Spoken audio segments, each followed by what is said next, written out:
চলো, কারা কারা কচু শাক খেতে ভালোবাসো অবশ্যই জানিও। চলো, আজকে একটু চলে আসলাম আমি কচু শাক তুলতে। আর তার সঙ্গে সঙ্গে তোমাদের সঙ্গে আজকের কিছু বাস্তব কথা বলবো।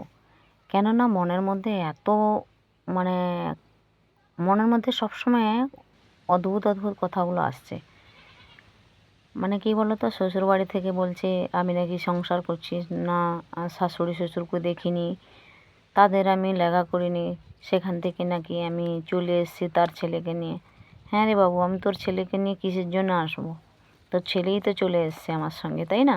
আমি আমার বাবার বাড়িতে চলে এসেছিলাম কোলে মেয়ে নিয়ে, তো তোর ছেলেই তো আমার পিছনে পিছনে চলে এসছে, আমি তো কখনো আসিনি।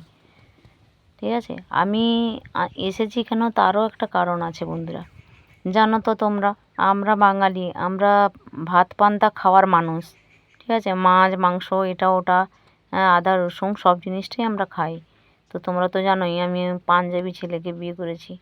ওখানে যখন থাকবো তখন ভাত পান্তা তো চাইবই, মাছ শাক তো চাইবো। ওদের কিন্তু ওগুলো পছন্দ না, বুঝেছো তো?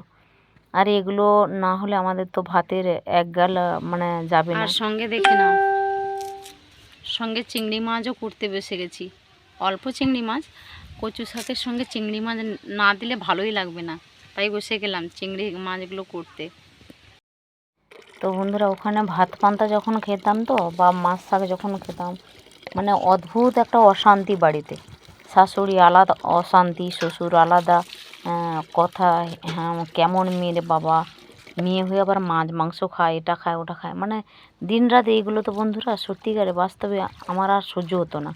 আর আমরা তো ছোটোবেলা থেকে মাছ মাংস এটা ওটা খেয়ে অভ্যাস। আর দিনের পর দিন তো বন্ধুরা রুটি, মানে একদম 3 টাইম যাকে বলে। সব সময় কি মানুষ রুটি খেতে পারবে? বা সব সময় কি মানুষ দুধ ফল এটা ওটা খেতে পারবে? যেহেতু পাঞ্জাব মানে তাদের খাদ্য তাদের পাশে প্রিয়, আর আমাদের পাশে তো ওই সব খাবারগুলো প্রিয় না। দিনের পর দিন সেই জন্য আমাকে বারবার শুনতে হতো, কেমন রাক্ষসা মেরে বাবা, মাছ খায় মাংস খায়। হ্যাঁ, কেমন বাঙালি এরা, এরা কি জলে পান্তা মানে ভাতে জল ঢেলে খায়? এই সব খাবার আমরা জীবনে খাইনি। ঠিক আছে, আর আমরা তো বন্ধুরা বাঙালি, কিন্তু আমাকে সব সময় শুনতে হতো বিহারি বিহারি বিহারি। যেমন এখনও আমার স্বামীকে এখানে নিয়ে এসেছি আমার বাড়িতে, এখানে পাশাপাশি আশপাশ পড়োশিরা অনেকেই বলে বিহারি, কিন্তু বাস্তবে তো সে বিহারি নয়, সে তো পাঞ্জাবি। কিন্তু এইসব কথাগুলো তো কেউ জানে না। যেমন আমার স্বামীকে এখানে শুনতে হচ্ছে বিহারি, তেমন আমাকেও ওখানে দিনরাত শুনতে হতো যে বিহার থেকে বিহারি মেয়েকে বিয়ে করেছে আমার ছেলে। মানে সব সময় গঞ্জনা এইসব কানে না ছোটোখাটো চলতেই থাকতো। তারপরে তাদের স্ট্যাটাস ছিল, তাদের মানে ফ্যামিলি আলাদা ছিল, আর আমরা গ্রাম থেকে গেছি, গ্রামের মেয়ে তো জানো, হাতে না খেলে আমাদের আবার পেটে ভরে না। আর ওই দেশে কী বলো তো, পাঞ্জাবে তারা চামচে খায়, তারা খায় কি ওই রুটি তরকারি দুধ ঘি, এগুলোর জন্য তো আবার মানে তাদের হাত ঘেঁটে খেতে হয় না। আর আমাদের কি বলো তো, হাতে ভাত লাগে, ভাত না মাখালে আমাদের আবার পেটকে ভাতই যাবে না, খাওয়াই শান্তি হবে না।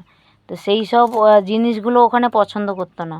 তাও আমি মন মেঁধে ছিলাম, অনেক বছর ছিলাম, অনেক বছর থেকে পরিবারের যাই জ্বালা যন্ত্রণা সব কিছু সহ্য করেছি।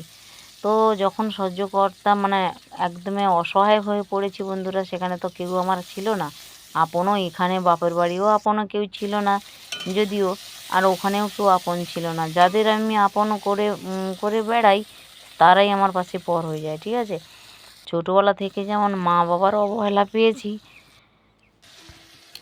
না, আর ওখানে শ্বশুর বাড়িতেও শাশুড়ি শ্বশুরের অবহেলা পেয়েছি। আর তার থেকে আর কিছু কিছু ননদরা তারাও চলে আসে। ননদের জানো তো গুঞ্জনা, ননদের যেই সব কথা গায়ে লাগতে লাগতে হাড়ে লাগবে, এটা খায় না ওটা খাও না, মানে হ্যান ত্যান স্যান ত্যান, মানে দিনের পর দিন একটা অশান্তি বেঁধেই থাকলো। সেই জন্য আমি ওখান থেকে চলে এসেছি। তো ওখানেই এসে যেমন এখানেই কি এসেছিলাম, এখানে এখানে তার চেয়েও অশান্তি ছিল। কেননা বাবার বাড়িতে আগে থেকেই পছন্দ ছিল না, পাঞ্জাবি ছেলেকে বিয়ে করেছি যেহেতু, এখানে বাবা মাও মানছিল না, মানে একটা অশান্তির শেষ নেই। আর আমরা কিন্তু বন্ধুরা বাস্তবে প্রেম করে বিয়ে করিনি। অনেকেই ভেবেছে হয়তো প্রেম করে বিয়ে করেছি, পালিয়ে এসে বিয়ে করেছি। না, আমাদের এমন একটা সমস্যা ছিল বা এমন একটা ঘটনা ঘটে গেছিলো, বিয়ে না করলে নয়। আর জবরদস্তি বিয়ে হয়েছে, ছেলে নিজেই জানতো না আমার বিয়ে তার বিয়ে হচ্ছে, আর আমি নিজেও জানতি না আমার বিয়ে হচ্ছে, ঠিক আছে। সে এমন একটা অদ্ভুত আমাদের জীবনে ঘটে গেছে। আর সব কথা যদি জানতে চাও, তোমরা তো জানো আমি আমার ব্যাপারে অনেক কিছুই বলে আছি। তো আমার ইউটিউবের চ্যানেলটা ফেসবুকে দেওয়া আছে, গিয়ে দেখে নেবে।